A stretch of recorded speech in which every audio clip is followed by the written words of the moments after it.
ਵਾਹਿਗੁਰੂ ਜੀ ਕਾ ਖਾਲਸਾ ਵਾਹਿਗੁਰੂ ਜੀ ਕੀ ਫਤਿਹ ਜੀ। ਹਾਂਜੀ, ਮਹਾਰਾਜ ਜੀ ਫਤਿਹ ਪ੍ਰਵਾਨ ਕਰਨਾ ਜੀ। ਤੁਹਾਨੂੰ ਮੈਂ ਤਕਰੀਬਨ 1 ਸਾਲ ਤੋਂ ਸੁਣ ਰਿਹਾ ਹਾਂ ਅਤੇ ਤੁਹਾਡੇ ਨਾਲ ਗੱਲ ਵੀ ਹੋਈ ਸੀ, ਮੈਸੇਜ ਰਹੀ ਹੋਈ ਸੀ ਮੇਰੇ ਕੋਲ ਸ਼ਾਇਦ 8-9 ਮਹੀਨੇ ਪਹਿਲੇ। ਅਤੇ ਆਪ ਜੀ ਨੂੰ ਮੈਂ ਸਾਰਾ ਉਦੋਂ ਦੱਸਿਆ ਸੀ। ਹੁਣ ਪਹਿਲੋਂ ਇੱਦਾਂ ਹੁੰਦਾ ਸੀ ਕਿ ਕਿਸੇ ਇੱਛਾ ਨੂੰ ਛੱਡਣ ਵਾਸਤੇ ਦੂਜੀ ਇੱਛਾ ਦਾ ਸਹਾਰਾ ਲੈਣਾ ਪੈਂਦਾ ਸੀ। ਇੱਕ ਇੱਛਾ ਨੂੰ ਤਿਆਗਣਾ ਆ ਤਾਂ ਦੂਸਰੀ ਇੱਛਾ ਪੈਦਾ ਹੁੰਦੀ ਅੰਦਰ। ਪਰ ਆਪ ਜੀ ਨੂੰ ਸੁਣ ਕੇ ਇੱਦਾਂ ਆਪ ਜੀ ਦਾ ਸਹਾਰਾ ਲੈ ਕੇ ਹੁਣ ਸਾਰੀਆਂ ਇੱਛਾਵਾਂ ਛੁੱਟ ਰਹੀਆਂ, ਕਾਫੀ ਹੱਦ ਤੱਕ ਛੁੱਟ ਗਈਆਂ। ਅਤੇ ਹੁਣ ਇੱਕ ਸੰਸਾ ਬਣਿਆ ਰਹਿੰਦਾ ਅੰਦਰ ਕਿ ਜਿਸ ਤਰ੍ਹਾਂ ਪਹਿਲੋਂ ਧਰਮ ਦੇ ਕੁਛ ਕਿਰਿਆਵਾਂ ਕਰਦੇ ਰਹੇ ਹਾਂ, ਜਪ ਕਰਨਾ, ਉਹ ਹੁਣ ਤਾਂ ਛੁੱਟ ਗਿਆ ਸਾਰਾ ਹੀ। ਹੁਣ ਤਾਂ ਸਿਰਫ ਇੱਕ ਡਿਊਟੀ ਨਿਭਾ ਰਹੇ ਹਾਂ ਕਿ ਜਿਸ ਤਰ੍ਹਾਂ ਮੈਂ ਗੁਰੂ ਘਰ ਗ੍ਰੰਥੀ ਦੀ ਸੇਵਾ ਨਿਭਾਉਂਦਾ। ਜਿਸ ਤਰ੍ਹਾਂ ਇੱਕ ਡਾਕਟਰ ਆਪਣੀ ਡਿਊਟੀ 'ਤੇ ਜਾਂਦਾ ਤਾਂ ਵਰਦੀ ਪਾ ਕੇ ਜਾਂਦਾ ਤਾਂ ਆਪਣੇ ਸਾਰੇ ਉਹ ਹੋਸਪਿਟਲ 'ਚ ਆਪਣੇ ਕਾਰਜ ਕਰਦਾ ਹੈ। ਤਾਂ ਉਹਨੂੰ ਅਸਲ ਵਿੱਚ ਪਤਾ ਹੁੰਦਾ ਕਿ ਮੈਂ ਘਰ ਪਰਿਵਾਰ 'ਚ ਆ ਜਾਂਦਾ ਕਿ ਮੈਂ ਡਾਕਟਰ ਨਹੀਂ ਹਾਂ। ਇਸੇ ਤਰ੍ਹਾਂ ਹੀ ਮੈਂ ਇੱਕ ਧਾਰਮਿਕ ਪਹਿਰਾਵਾ ਪਾ ਕੇ ਧਾਰਮਿਕ ਕਾਰਜ ਕਰ ਰਿਹਾ, ਪਰ ਮੈਨੂੰ ਪਤਾ ਕਿ ਅੰਦਰੋਂ ਮੈਂ ਇਹ ਨਹੀਂ ਹੈਗਾ। ਅੰਦਰੋਂ ਮੈਂ ਉਸ ਗੁਰੂ ਦੇ ਚਰਨਾਂ 'ਚ ਚਲ ਗਿਆ ਕਿ ਜਿਹਨੇ ਮੈਨੂੰ ਸੰਸਾਰ ਦੇ ਸਾਰੀਆਂ ਮੋਹ ਤੋਂ ਪਰਾਂ ਕਰ ਦਿੱਤਾ ਕਿ ਮੈਂ ਉਹਨਾਂ ਦਾ ਹੈ। ਤਾਂ ਆਪ ਜੀ ਦੇ ਚਰਨਾਂ 'ਚ ਆਏ ਤਾਂ ਹੁਣ ਇੱਕ ਮੇਰੇ ਅੰਦਰ ਸੰਸਾ ਬਣਿਆ ਰਹਿੰਦਾ ਕਿ ਜਿਸ ਤਰ੍ਹਾਂ ਅੰਦਰੋਂ ਖਾਲੀ ਹੋ ਰਿਹਾ ਆ ਸਾਰਾ ਕੁਛ। ਅਤੇ ਖਾਲੀਪਨ ਦੇ ਵਿੱਚ ਹੁਣ ਕੁਛ ਅੰਦਰ ਇੱਕ ਡਰ ਲੱਗਾ ਰਹਿੰਦਾ ਆ ਕਿ ਕਿਤੇ ਸਵਾਸ ਦਾ ਪਤਾ ਨਹੀਂ ਕਦੋਂ ਨਿਕਲ ਜਾਣੇ ਆ ਅਤੇ ਕਿਤੇ ਜਨਮ ਵਿਅਰਥ ਹੀ ਨਾ ਚਲਿਆ ਜਾਵੇ। ਪਿੱਛੇ ਜੇ ਬਲਵਿੰਦਰ ਸਿੰਘ ਨੇ ਇੱਕ ਰਿਕਾਰਡਿੰਗ ਪਾਈ ਸੀ ਕਿ ਜਿਹਨਾਂ ਸੁਰਤੀ ਲੱਗ ਜਾਂਦੀ ਹੈ ਕਿਸੇ ਮਹਾਂਪੁਰਸ਼ ਦੀ, ਅਤੇ ਉਹ ਫਿਰ ਸੰਸਾਰ 'ਤੇ ਜ਼ਿਆਦਾ ਟਾਈਮ ਨਹੀਂ ਰਹਿੰਦਾ, ਉਹ ਸੰਸਾਰ ਨੂੰ ਤਿਆਗ ਕੇ ਚਲੇ ਜਾਂਦਾ। ਅਤੇ ਮਨ ਵਿੱਚ ਬੜਾ ਇੱਕਦਮ ਡਰਾਉਣਾ ਜਿਹਾ ਇੱਕ ਦ੍ਰਿਸ਼ ਆਇਆ ਕਿ ਕਿਤੇ ਤੁਸੀਂ ਵੀ ਸੰਸਾਰ ਤੋਂ ਕਿਤੇ ਜਾਣਾ ਤਾਂ ਹਰੇਕ ਨੇ ਸਰੀਰ ਕਰਕੇ ਚਲੇ ਜਾਓ ਅਤੇ ਜਲਦੀ ਤੁਹਾਡੇ ਦਰਸ਼ਨ ਕਰ ਲਵਾਂ। ਅਤੇ ਸੰਸਾਰ ਤੋਂ ਹਰੇਕ ਨੇ ਜਾਣਾ ਹੀ ਹੈ, ਕਿਰਪਾ ਕਰਿਓ ਦਰਸ਼ਨਾਂ ਦੀ। ਤਾਂ ਗਿਆ ਭਾਵੇਂ ਮੈਂ ਚੁੱਪ ਕਰਕੇ ਬੈਠਾ ਹੁੰਦਾ ਆ, ਕੁਛ ਨਹੀਂ ਵੀ ਕਰਦਾ ਕੋਈ, ਫਿਰ ਵੀ ਅੰਦਰ ਥੋੜ੍ਹਾ ਬਹੁਤਾ ਤਾਂ ਰਸ ਅੰਦਰ ਆ ਰਿਹਾ ਆ ਜਿਹੜਾ ਪਹਿਲੋਂ ਨਹੀਂ ਸੀ ਕਦੀ ਆਇਆ। ਉਹ ਰਸ ਹੁਣ ਜੇ ਪਹਿਲੋਂ ਕਿਤੇ ਆਉਂਦਾ ਵੀ ਸੀ, ਬੜਾ ਯਤਨ ਕਰਨਾ ਪੈਂਦਾ ਸੀ, ਘੰਟਾ ਗੁਰਮੰਤਰ ਦਾ ਜਾਪ ਕਰਨਾ ਪੈਂਦਾ ਸੀ, ਫਿਰ ਜਾ ਕੇ ਮਨ ਥੋੜ੍ਹਾ ਜਿਹਾ ਸਹਿਜ ਜਾਂਦਾ। ਜਿਹੜਾ ਹੁਣ ਬਿਨਾਂ ਪ੍ਰਯਾਸ ਤੋਂ ਥੋੜ੍ਹਾ ਜਾ ਰਿਹਾ, 100 'ਚੋਂ ਮੈਂ 2-4% ਹੀ ਕਹਿ ਸਕਦਾ ਕਿ ਇੰਨਾ ਕੁ ਜਾ ਰਿਹਾ।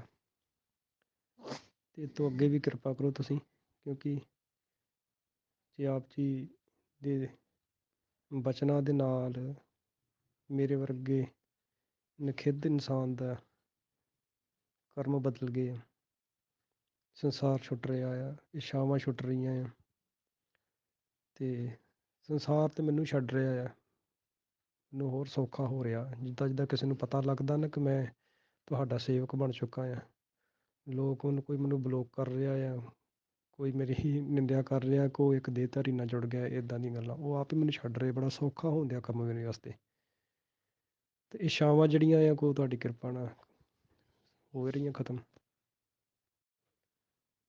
ਮਨ ਵਿੱਚ ਕਈ ਵਾਰ ਕੋਈ ਵਿਚਾਰ ਚੱਲਦਾ ਵੀ ਆ ਤੁਹਾਡੇ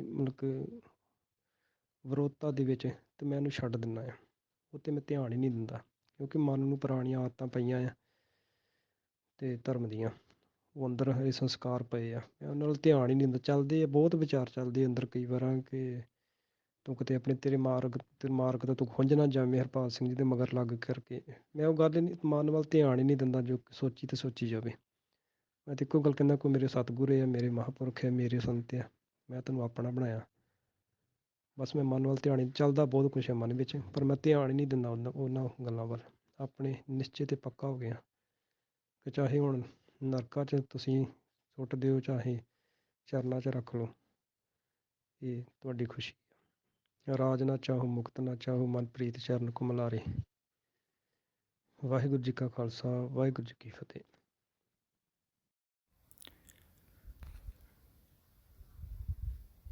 ਗੁਰਮੁਖ ਪਿਆਰੇ ਨੇ ऑडियो रिकॉर्डिंग द्वारा अपनी व्यथा बयान की है। ये ऑडियो मैं ग्रुपों में भी डाल देता हूँ, क्योंकि साधक की बातें साधकों के ज़्यादा काम की होती हैं।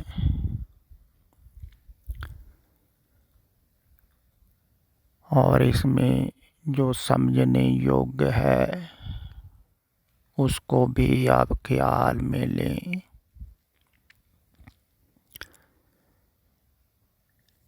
पहली तो बात ये है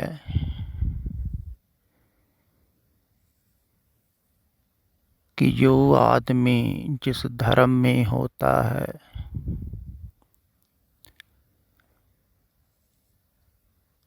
उस धर्म के विपरीत नहीं सुनता है,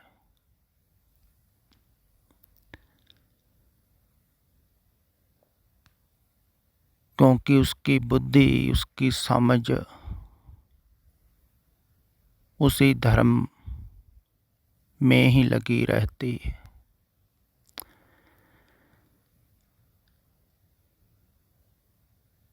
तो जो आदमी धार्मिक स्थान पर रहता हुआ उस धर्म के विपरीत सुन रहा है, समझ लेना चाहिए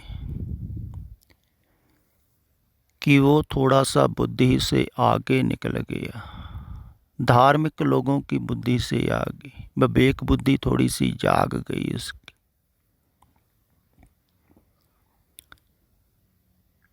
थोड़ी थोड़ी आँख खुलने लगी, उसको पता लगने लगा क्या ठीक है।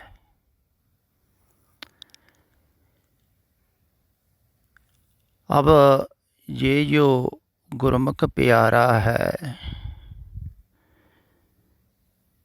ये ग्रंथी की सेवा करता है गुरुद्वारे में।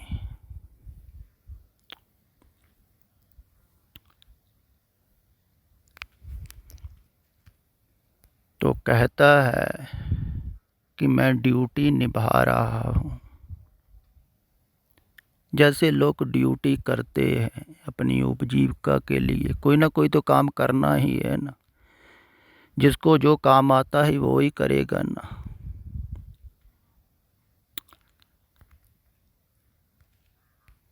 तो कहता है कि ऊपर से मेरा पहरावा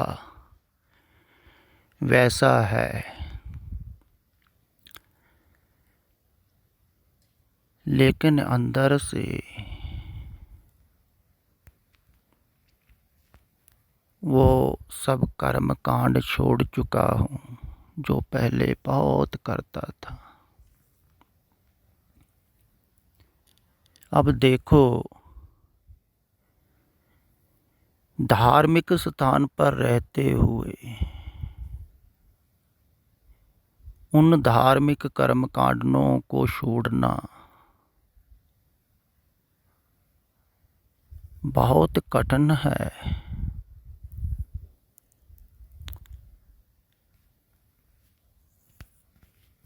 और फिर कहता है कि मुझे 1 साल ही हुआ है सुनते हो, देखो कितना परिवर्तन हो गया।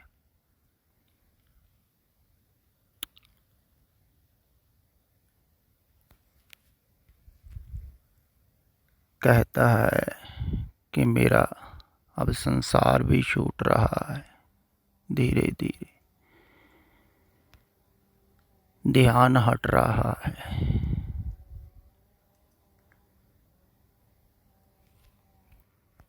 लोग भी छूट रहे हैं। कहता है वो अपने आप ही छोड़ रहे हैं मुझे, क्योंकि जिसको भी पता लगता है कि वो सुन रहा है, शांत बेला वाले को, तो वो कहते हैं ये तो देहधारी गुरु को मानने लगा है। अब देखो, थोड़ा सा ख्याल करो, देहधारी गुरु को ये मान रहा है या वो मान रहे। देहधारी का अर्थ है जिसकी धारणा में सिर्फ देह है, शरीर है। देहधारी गुरु अभी तक हुआ नहीं, ये आप ख्याल में लो पहले, ना ही कभी आगे होगा। जो देहधारी है ना, वो गुरु नहीं है। जिसकी धारणा ही देह पर अटक गई है। अब जो गुरु किसी परंपरा से जोड़ रहा है वो देहधारी है, क्योंकि वो परंपरा में है, परंपरा में पैदा हुआ तो उसी में जोड़ेगा ना। देह ही पैदा हुई ना परंपरा में, वो देहधारी है। जो खास पहरावा दे रहा है वो भी देहधारी है। जो कोई खास शब्द दे रहा है, कोई खास नाम जप दे रहा है, वो भी देहधारी है, क्योंकि वो भी परंपरा से आया हुआ। तो जो परंपरा से जुड़ा हुआ है वो देहधारी है।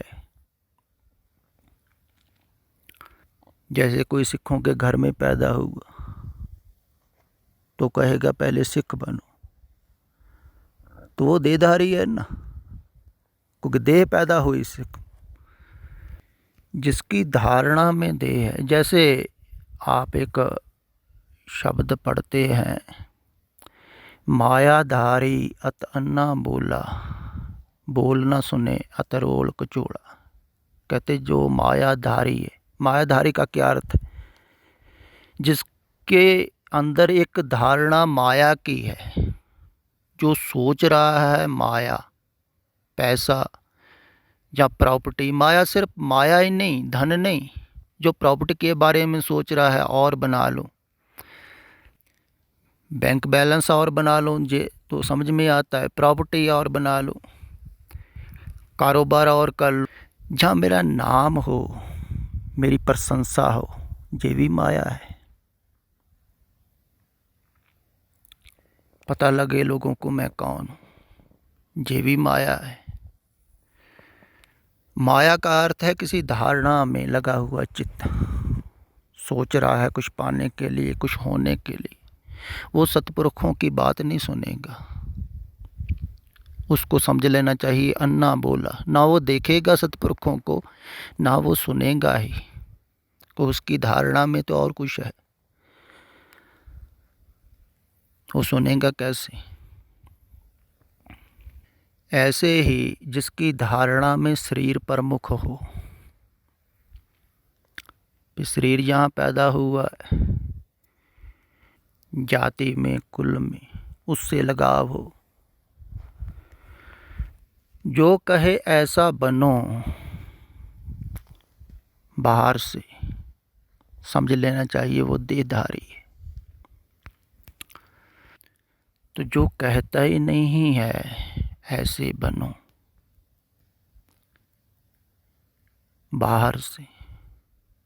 बाहर से वो कुछ बनने को कहता ही नहीं है, उसको देहधारी कैसे कहोगे?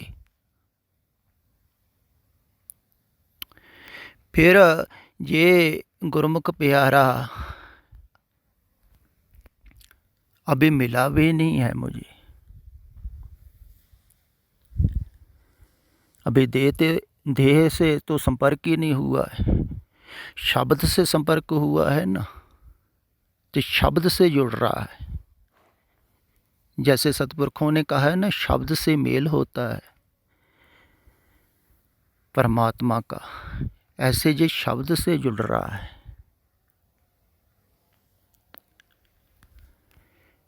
अब शब्द सुन सुन के ही संसार से चित्त हट रहा है, ना ध्यान हट रहा है। तो ये वास्तविक में वो कर रहा है जो गुरु ग्रंथ साहब जी कह रहे हैं। लेकिन जो मान रहे हैं गुरु ग्रंथ साहब जी को, उनको आप समझें,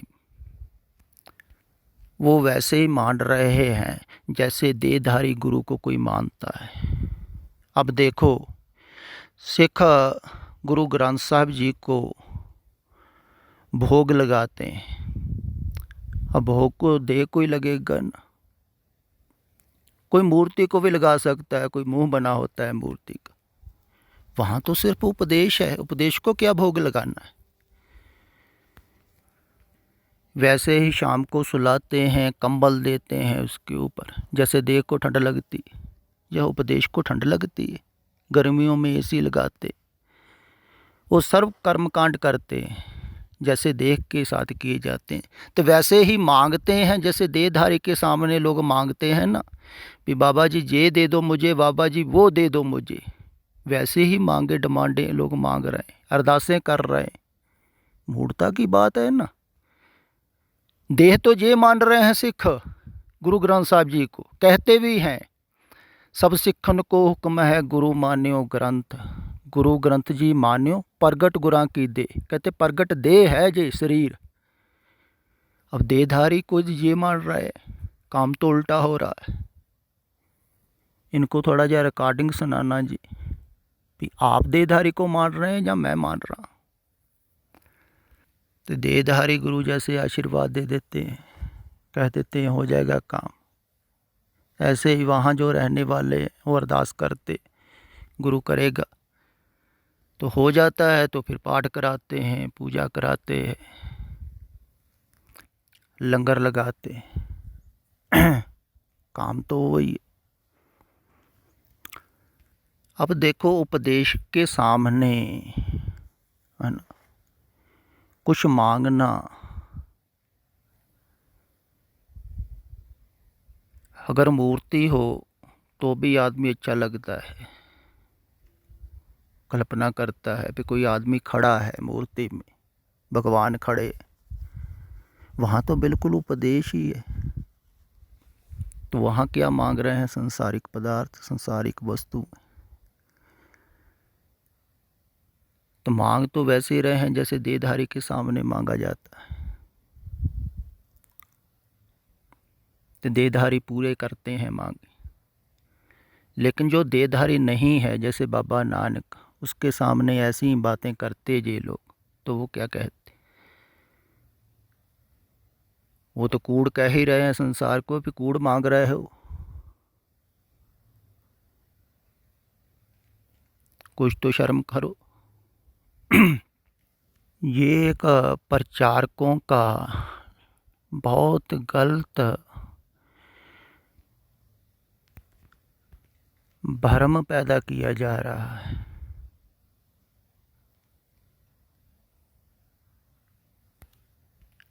उनकी बातें सुन सुन के लोग ऐसा कहते हैं, लेकिन वो भी वैसे ही है जैसे ये लोग कहें, बाहर से कर्म कांड करने वाले। दिखाई थोड़ी दे रहा है किसी को, साफ साफ। जैसे एक अंधा चल रहा है, पीछे दूसरे अंधे चल रहे हैं। अंधा अंधा ठेले दोनों को पड़ंत। अब उपदेश को कोई मान थोड़ी रहा है। उपदेश अमल करने के लिए होते हैं, अमल में आए तब माने ना। लेकिन बाहर से ही लोग सत्कार करते हैं। तो जो जितना सत्कार करता है, कहते बड़ा सत्कार करता है गुरु का, तो उसकी उतनी प्रशंसा होती। तो सत्कार तो देह का होता है, देहधारी मांगते भी हैं सत्कार। जिसकी देह नहीं है वो सत्कार मांगता थोड़ी, ना उसका निरादर होता है कभी। लेकिन इनका जरूर होता है जो जुड़े हुए, क्योंकि वो सोचते हैं हमारे गुरु का निरादर हो गया। गुरु से तो कोई पूछता ही नहीं कि गुरु का होता भी है कि नहीं होता निरादर। आदर निरादर में लगे हुए, इसलिए जे देहधारी को मानते हैं। सिख ऐसा ना समझें फिर से ख्याल में लें कि हम शब्द को मानते हैं, नहीं, ये देहधारी को मानते हैं। धारणा वैसे ही है जैसे देह की होती है,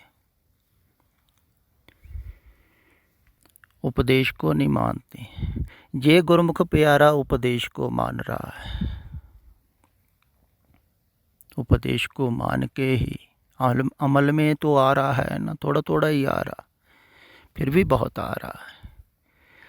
कहता है मेरी ध्यान संसार से हट रहा है, अब मैं खाली खाली हो रहा हूँ। रस भी आ रहा, देखो खाली होने से रस आता है, लेकिन डर भी लग रहा है।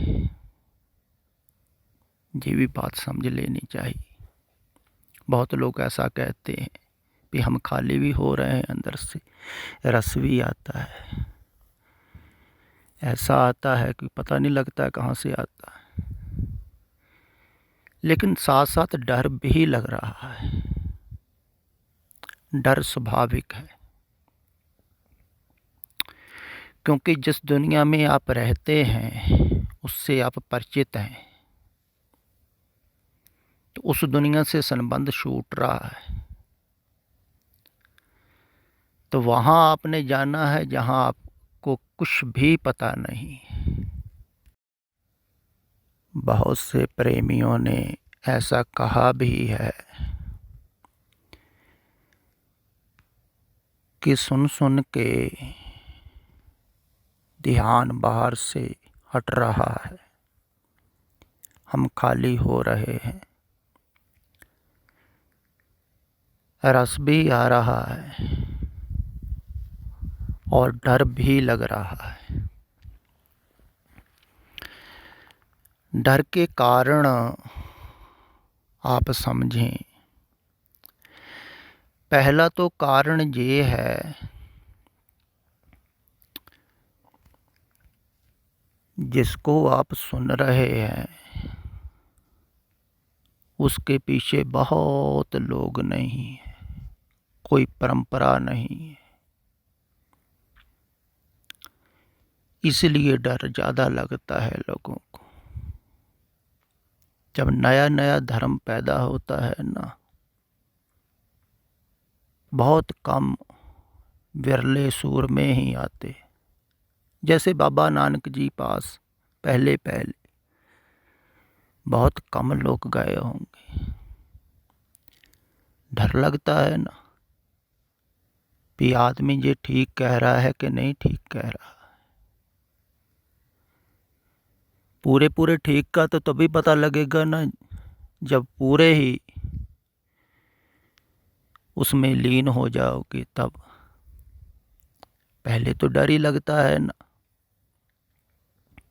तो जिसके पीछे परंपरा होती है उसमें डर नहीं लगता है, चाहे मुक्त हो ना हो। जैसे सिख हैं तो सिखों में रहते हुए कोई नहीं डरता है, क्योंकि पीछे बहुत बड़ी परंपरा है। बहुत सिख हुए, बहुत मुक्त भी हुए, तो उस ख्याल से उनको लगता है कि जिस धर्म में हम हैं वो ठीक है, क्योंकि बहुत लोग मुक्त हुए हैं पीछे, तो वो डरते नहीं। लेकिन जो अभी अभी पैदा हुआ है,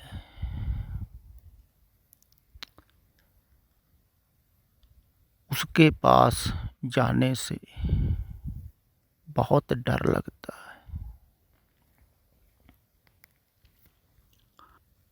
फिर डर और भी ज़्यादा इसलिए लगता है क्योंकि वो मिटाता है।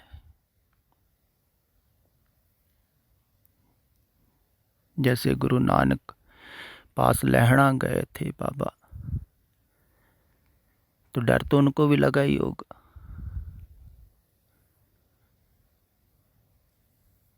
तो जो मिटाता है, तो जो परिचित है संसार उससे मिटाता है। तो जो परिचित है उसमें आप रहते हैं तो डरते कम हैं, क्योंकि परिचित हैं आप, आपके चारों तरफ हैं अपने लोग, सब पूछने वाले हैं, अपने रिश्तेदार हैं, अपने परिवार के मेंबर हैं, यार दोस्त हैं, उनके बीच में कम डर लगता है। तो जब अंतर्मुख आदमी होता है, ध्यान भार से छोड़ता है, जैसे मैं कहता हूँ, तो लोग ही छोड़ने लगते हैं उस आदमी को। जैसे गुरमुख प्यारा भी ये कहता है ना, जिन जिन को पता लगता है ना मैं आपको सुन रहा हूँ, वो ही छोड़ छोड़ के जा रहे हैं। तो लगता है सभी छोड़ देंगे ऐसे। वो कहते हैं नास्तिक हो गया जी, देहधारी के साथ जुड़ गया।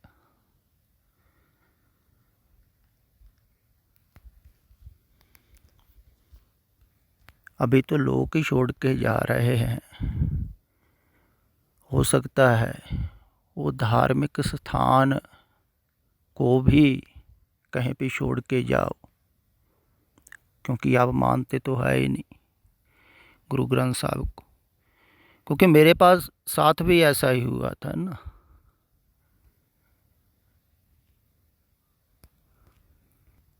लोग बहुत विरोधी हो जाते, तो डर भी लगता है, फिर सारे विरोधी हो गए, फिर क्या बनेगा, सब छूट गए। स्त्रियों को बहुत डर लगता है, फिर सब छूट गए तो क्या होगा। एक दिन तो छोड़ना ही है सभी आपने, मरना तो है ही, लेकिन जीते जी डर लगता है, भय लगता है, संसार से ध्यान हटता है।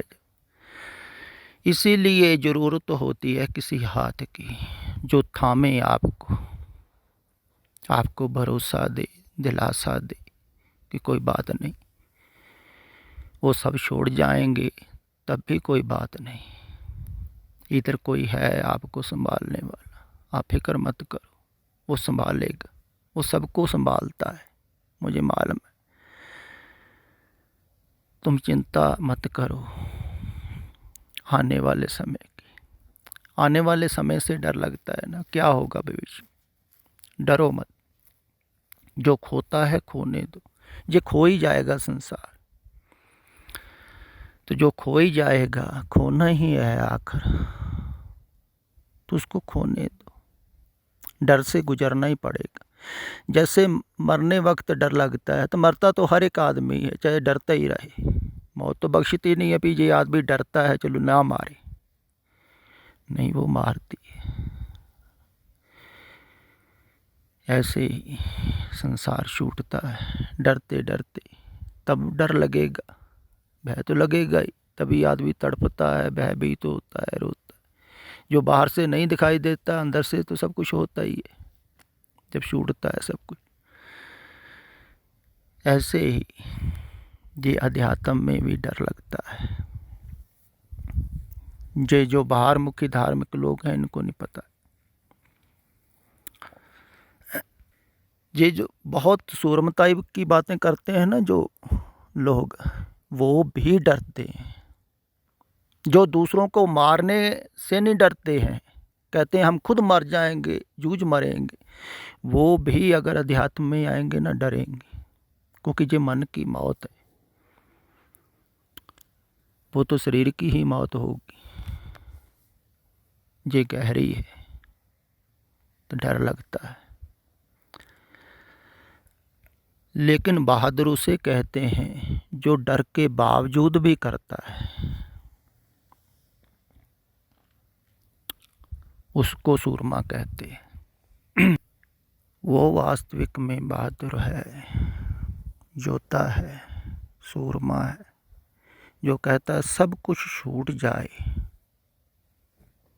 कोई बात नहीं, मैं छोड़ने के लिए तैयार हूँ। उसके लिए जिसकी बातें सुन सुन के ही रस आने लगा। देखो, रस आता है बाहर से छूटने से। धार्मिक लोग कहते हैं नाम जपने से रस आता है, ध्यान करने से रस आता है, बड़ा जोर लगाते हैं। वो झूठा है रस। वास्तविक में रस वो है जो बाहर से छूटने में आता है। वो अकारण होता है, छूटता जाता है, आता जाता है, क्योंकि परमात्मा के नज़दीक आते हो ना। झूठ से छुटकारा, सत्य की तरफ आना, तो रस आएगा अपने आप, सहज आएगा। देखो, कुछ कर नहीं रहे हैं, इसलिए कर्तापन में भी मजबूत नहीं हो रहा है। अभी मैं कुछ कर रहा हूँ,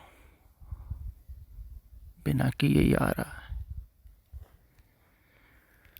जितना जितना छूट रहा है उतना उतना ही आ रहा है। तभी मैं कहता हूँ ना, बाहर से ध्यान को हटाओ। और कुछ दिन पहले भी एक ऐसा ही सवाल आया था,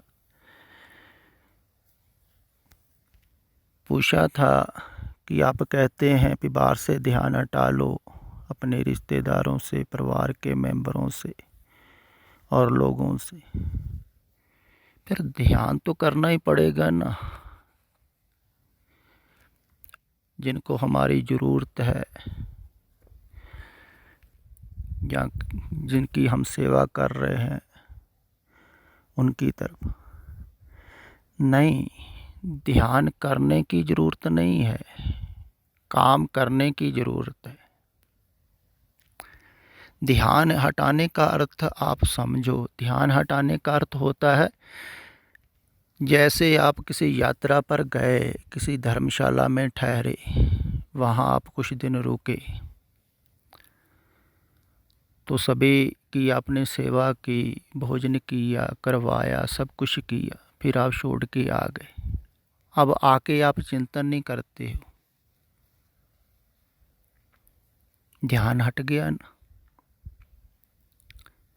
ऐसे ही इस धरती को धर्मशाला कहा है।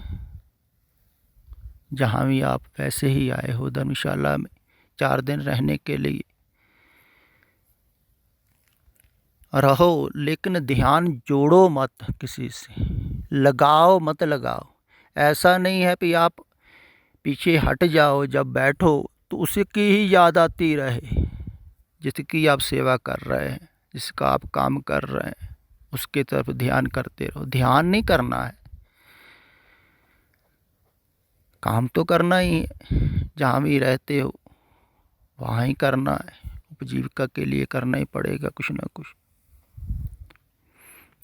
लेकिन ध्यान नहीं करना है ना। संसार का ध्यान छोड़ने के लिए ही स्मरण करना, चिंतन करना बोला है ना। तो मैं कहता हूँ, ध्यान अगर आपका छूट रहा है सुनने से भी, तो यही आपका स्मरण है। शब्द से आप जुड़ रहे हैं, ध्यान छूट रहा है, इसी को कहते हैं शब्द से जुड़ना। सिख कहते हैं ना कि शब्द से सुरत को जोड़ के, है ना, ध्यान हटाया जाता है। तो वो बहुत कोशिश करते हैं शब्द में सुरत को जोड़ने की। देखो जी, शब्द में अपने आप ही सुरत जुड़ रही है, तो ध्यान हट रहा है। ये वास्तविक प्रक्रिया है ना। तभी मैं कहता था ना कल परसों कि सिमरन होता है, करना नहीं पड़ता है। देखो, हो रहा है सिमरन, अपने आप ही ध्यान हट रहा है झूठ से। सिमरन ही हो रहा है ना। सिमरन करने से भी हटाना ही है ध्यान, तो हटता ही नहीं है लोगों का। बहुत कोशिश करते हैं, कहाँ हटता है। लेकिन देखो, सहज ही अपने आप ही, मैंने बहुत पीछे कहा था कि आप ध्यान से, प्रेम से, भावना से सुनते जाएंगे ना, धीरे धीरे हटेगा। लेकिन जल्दी मत करो। फिर भी देखो, 1 साल में ही कितना परिवर्तन हो गया है। इतना परिवर्तन, बहुत लोग लगे हुए हैं नाम जपने, सिमरन करने, ध्यान करने, उनमें नहीं होता है। कहाँ छूटता है संसार ध्यान। वैसे ही मोहग्रस्त उलझे हुए हैं लोग, मन चल रहा है, उनको तो रस आया ही नहीं है अभी तक। अगर रस किसी को आ रहा है तो कल्पना कर रहा है। कुछ कहते हैं ऊपर से ना, एक पीछे कह भी रहा था साधक, कैसा जैसे मलाई नहीं होती, मलाई मलाई चाटते हैं वैसे रस नहीं। ये कोई बाहर का रस नहीं है मलाई चाटने वाला। कुछ कहते हैं शहद के जैसे रस आता है, ऊपर जबान के टपकता है। मूर्ता की बातें। इस रस का पता ही नहीं लगता है आपको कहाँ से आता है। ये रस ऐसा है, क्योंकि बाहर से सुरत हट जाती है तो आता है, तो पता कैसे लगेगा। तो बाहर के रस तो कारण है, तो जो साधक भी बताते हैं वो भी किसी कारण है। नाम जपते हैं, सिमरन करते, कुछ करते हैं तो रस आता है, वो कारण है, वो संसारिक रस है। जो अकारण आए वो वास्तविक है। तो वो आ रहा है तो बाहर के रस छूटने लगते हैं अपने आप ही। पहले तो छोड़ने पड़ते हैं ध्यान हटाने के लिए।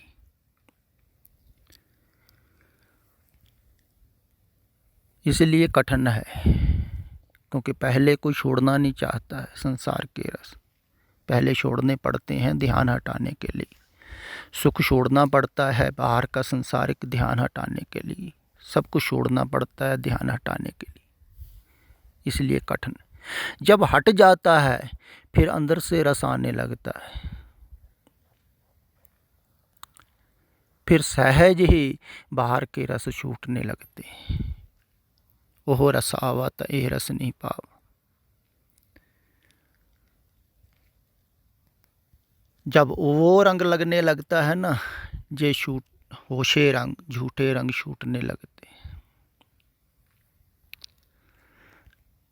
तो पहले उस रंग को चढ़ाने के लिए कपड़ा तो साफ करना ही पड़ता है ना। कहते हैं ना बिल्कुल साफ कपड़ा हो तब रंग चढ़ता है। ऐसे ही प्रभु का रंग तब चढ़ता है जब मन साफ हो। तो मन विचारों से गंदा है, तो विचार जितने ही साफ होते रहेंगे उतना ही प्रभु का रंग चढ़ता रहेगा, फिर रस आता रहेगा। तो साफ करने के लिए बाहर से ध्यान हटाओगे तभी विचार कम होंगे ना, सहज होंगे।